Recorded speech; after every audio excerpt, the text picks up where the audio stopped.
The live TV, सच सबसे आगे। नमस्कार, मैं हूं रंजीत झा और आप देख रहे हैं द लाइव टीवी। कर्नाटक में सत्ता पाने के लिए मुसलमानों को दरकिनार करना अब धीरे धीरे बीजेपी को बैकफायर करने लगा है। फिर चाहे वो हिजाब बैन का मुद्दा हो या फिर मुसलमानों के 4% आरक्षण खत्म कर देने का मामला हो, बीजेपी अब समझ चुकी है कि इन सब पैंतरों से उन्हें कहीं ना कहीं नुकसान ही हो रहा है। इस वजह से बीजेपी ने जिन्हें नेतृत्व सौंपा है वो खुद बीजेपी के स्टैंड के खिलाफ आकर खड़े हो गए। दूसरी तरफ जो अभी हम आपको खबर बताने वाले हैं उसके लिए आप अपने स्क्रीन पर एक तस्वीर देखिए। इसमें आप देखेंगे कि एक हिजाब पहने हुए महिला अधिकारी कुर्सी पर बैठी हुई है और सामने जो लोग खड़े हैं एकदम से नतमस्तक स्टाइल में खड़े हैं। ये तमाम लोग नॉमिनेशन कराने आए हैं। ये वही लोग हैं जो हिजाब बैन पर जश्न मनाते थे, जिन्हें लगता था कि हिजाब अगर मुस्लिम लड़कियां पहनती हैं तो उनसे समाज को दिक्कत होती होगी। उन्हें वो लगता है कि स्कूल कॉलेजों में हिजाब पहनकर लड़कियां जाती हैं तो यह गलत निर्णय होता है। दरअसल मुसलमानों की आस्था पर चोट करने का एक भी मौका नहीं गंवाने वाले ऐसे ही लोग आज वही हिजाब पहनी महिला मुस्लिम अधिकारी के सामने खड़े हैं और अपने नॉमिनेशन फॉर्म लिए उनके आगे लाइन लगाकर खड़े हैं। तो हिजाब की वैल्यू क्या होती है ये लोग शायद नहीं समझ रहे हैं। ये प्रथा से जुड़ा हुआ है, मुसलमानों की आस्था है। और यही हिजाब को बैन कराने वाले, इसका समर्थन करने वाले लोग जब उस महिला अधिकारी के सामने खड़े होंगे जो हिजाब में बैठी हुई हैं, तो क्या वो नजरें मिला पा रहे होंगे?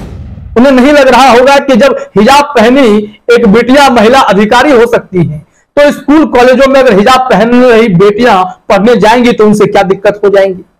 अब यह मुद्दा कर्नाटक का बड़ा मुद्दा बन चुका है। मुसलमानों को दरकिनार करना बीजेपी को भारी नुकसान का सौदा साबित होने जा रहा है। अब इसी तस्वीर को शेयर करते हुए विनय दुबे सामाजिक कार्यकर्ता हैं, उन्होंने ट्वीट किया है कि कर्नाटक में कल तक जो लोग हिजाब बैन को लेकर बवाल कर रहे थे, आज उन्हीं को नामांकन करने के लिए हिजाब के सामने खड़ा होकर भीख मांगना पड़ रहा है। ऊपर वाले की लाठी भी गजब है, वाह। और इसी को फिर जर्नल मिरर ने भी स्टेटमेंट कोट करते हुए तस्वीर साझा की है। आप दो तस्वीरें देख सकते हैं, सेम तस्वीर है, लेकिन अब यह धीरे धीरे वायरल भी हो रहा है कि आखिर वो लोग अब कहां छुप जाते हैं जिन्हें हिजाब से इतनी नफरत होने लगती है और फिर उन्हें हिजाब पहने महिला अधिकारी के सामने खड़ा होकर अपना नॉमिनेशन भी डालना होता है। बीजेपी इस बात को भली भांति समझ रही है कि जितने भी चाल उन्होंने पोलराइजेशन के लिए चले, कर्नाटक विधानसभा चुनाव जीतने के लिए जितने भी पैतरेबाजी की है वो सब वहां उल्टा ही पड़ रहा है। ना तो सर्वे बीजेपी के पक्ष में आ रहे हैं और ना ही बीजेपी जो उम्मीदवारों की लिस्ट तैयार करके जारी कर रही है उससे उनके पार्टी के अंदर लोग खुश हैं। पार्टी के अंदर घमासान मचा हुआ है। पार्टी में बगावत का दौर लगातार जारी है। पूर्व सीएम, पूर्व डिप्टी सीएम, कई बार के विधायक, पूर्व मंत्री सबने पार्टी छोड़ी है। वर्तमान वाले भी कई विधायक ने पार्टी छोड़ी है और ये सब कांग्रेस का दामन थाम रहे हैं। उन्हें वहां पर साफ दिख रहा है सर्वे के हिसाब से भी कि बीजेपी कर्नाटक में वापसी नहीं करेगी, सत्ता में बनी नहीं रहेगी। यहां कांग्रेस को ही इस बार जनता ताज पहनाने के मूड में है। और कर्नाटक विधानसभा चुनाव में महज कुछ ही दिन शेष बचे हैं। ऐसे में अंतिम समय में बीजेपी अपनी रणनीति बदलने में लगी है। इस वजह से बीजेपी ने जिसे कमान सौंपी है बीएस येदियुरप्पा को, उन्होंने तो इंडियन एक्सप्रेस को दिए इंटरव्यू में साफ तौर पर कहा कि हिजाब और हलाल के मुद्दे गैर जरूरी थे। मैं बीजेपी के इस स्टैंड के साथ बिल्कुल खड़ा नहीं हूं, हमने पहले ही साफ कर दिया है।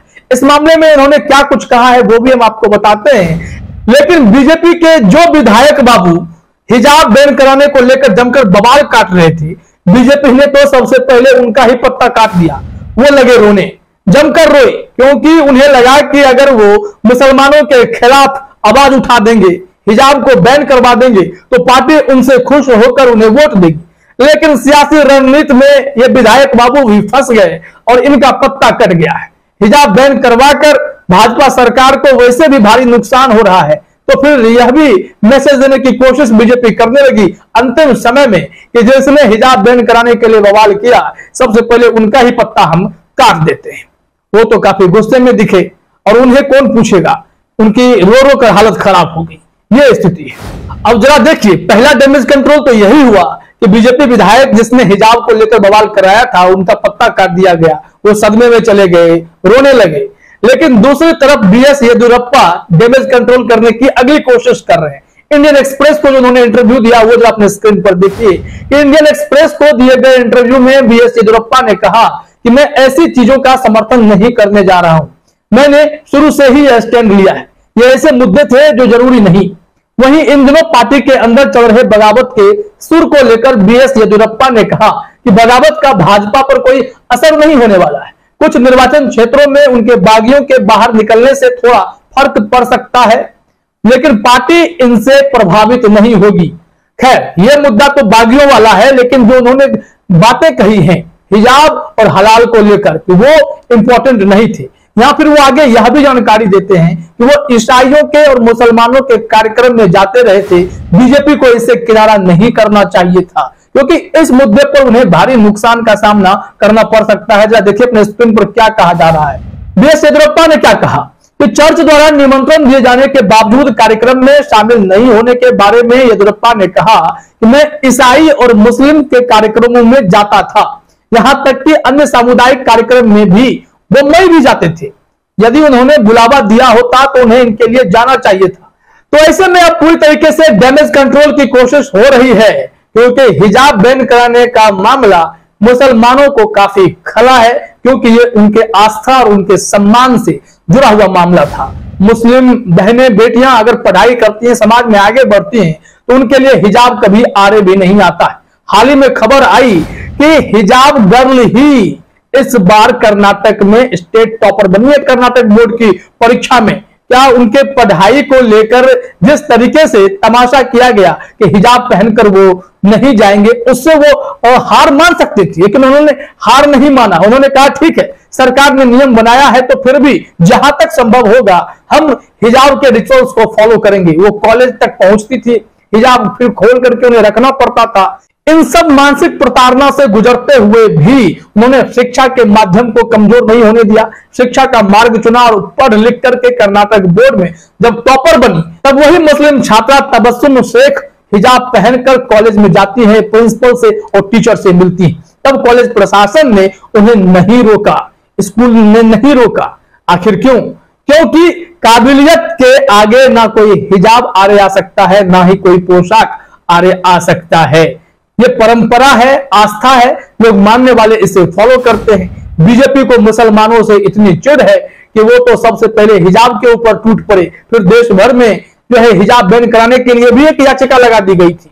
हालांकि इस पर कोर्ट ने साफ तौर पर नो कह दिया, फिर उन लोगों को झटका लगा। वहीं अब उनके मस्जिद पर निशाना साधा जा रहा है कि कैसे मस्जिद को मंदिर बताकर कोर्ट में घसीटा जाए। दूसरी तरफ मदरसे में बच्चे पढ़ नहीं सके, तालीम नहीं ले सके, इसके लिए मदरसे का सर्वे कराया जाता है, उन्हें अवैध बताया जाता है, मदरसे गिरा दिए जाते हैं, मजार को ध्वस्त कर दिया जाता है। ऐसा सिलसिला लगातार जारी है। कर्नाटक में भी जमकर हिंदू मुसलमान किया गया। मुसलमानों के 4% आरक्षण को खत्म कर दिए जाने का मामला भी काफी तूल पकड़ा।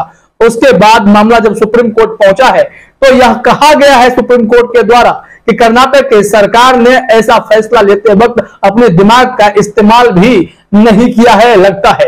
अब मुसलमानों का हाथ इस वक्त काफी ऊपर है, वो चाहे तो बीजेपी को सबक सिखा सकते हैं। वैसे भी देश की किसी भी जनता के पास वोट की जो ताकत है उसके जरिए वो सत्ता परिवर्तन करा सकते हैं।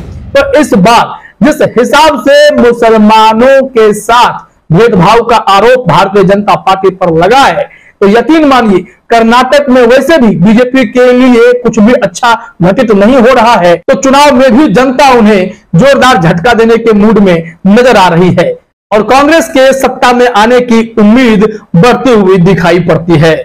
फिलहाल इस वीडियो में इतना ही। आप सभी का हमसे जुड़ने के लिए बहुत बहुत धन्यवाद। द लाइव टीवी, सच सबसे आगे।